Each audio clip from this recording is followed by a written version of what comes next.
Good afternoon, my brothers. It is February the 8th, and so we turn to the book of Proverbs, chapter 8, for God's daily dose of wisdom. I apologize, this is coming to you late. I had some technical difficulties this morning. I got all the way through and discovered there was no audio.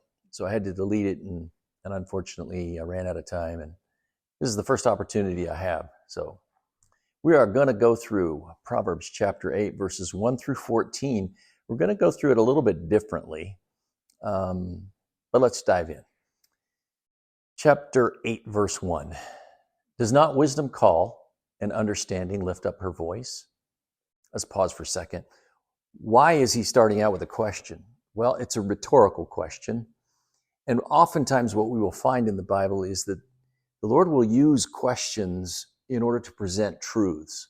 For example, there is a verse that says, "Is the Lord's arm too short?" And in fact, we can see that the Lord's arm is never too short, but what is he trying to say by that? He's saying that he is all powerful and there's nothing that he cannot do. So the question, is the Lord's arm too short, is meant to emphasize the fact that the Lord is all powerful. So we see something similar here too. Does not wisdom call and understanding lift up her voice? Well, what's he saying? He's saying that wisdom is available to all of us. It actually calls out to us. He's going to take and personify wisdom as a female, and he's going to use that personification in this poetry for chapter 8, and he's going to weave some intricate truths using that poetic form of expression. So the first thing he does not wisdom call and understanding lift up her voice? Yes, wisdom is there for all of us. In fact, she calls out to us and it's available to us. On the top of the heights beside the way, verse 2, on the top of the heights beside the way, where the paths meet, she takes her stand. She's talking about a crossroads here.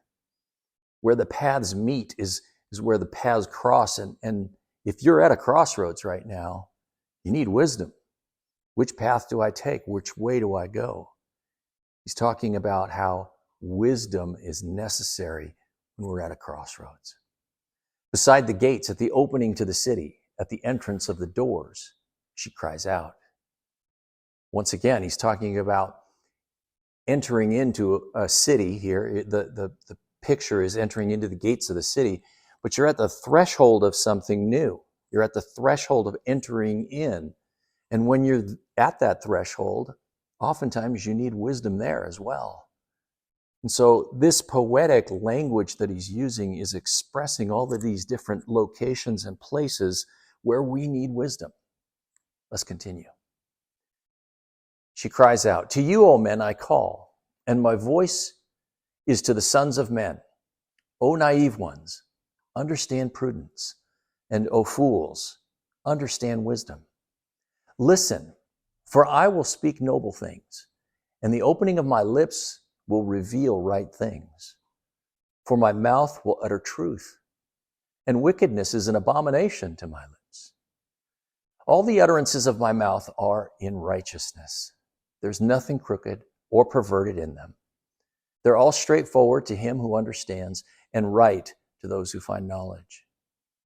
Take my instruction and not silver, and knowledge rather than the choicest gold. For wisdom is better than jewels, and all desirable things cannot compare with her. I, wisdom, dwell with prudence, and I find knowledge and discretion.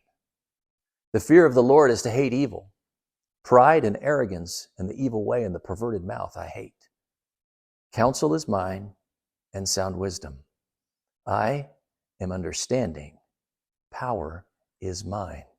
That word power there actually means strength. So counsel, sound wisdom, understanding, and strength all belong to wisdom. Now what's interesting is in the latter part of Proverbs, the author, Solomon, actually uses first-person eyewitness type language for the creation of the earth and says that wisdom was there. She was there present when the foundations of the earth were created, when he set a a boundary for the waters and inscribed a circle on the face of the waters. It's in the first person because God uses his wisdom and all the knowledge and understanding of how electromagnetism and light and how the atoms interact with each other and the chemistry all involved. All of that was used in the creation of this place that we call home. It shouldn't surprise us because we find in 1 Corinthians chapter 1, verse 24, Paul writes this to the church at Corinth. He says, "But to those who are the called," that's all of us as disciples of Christ, "for those who are the called, both Jews and Greeks, Christ, the power of God and the wisdom of God." Jesus Christ himself is the wisdom of God. Guys, if you want to know wisdom, if you're at a crossroads or if you're at a threshold and you need wisdom in order to move forward, the best thing that you could do is to look to Christ. He is the wisdom of God. My brothers, I hope that that helps.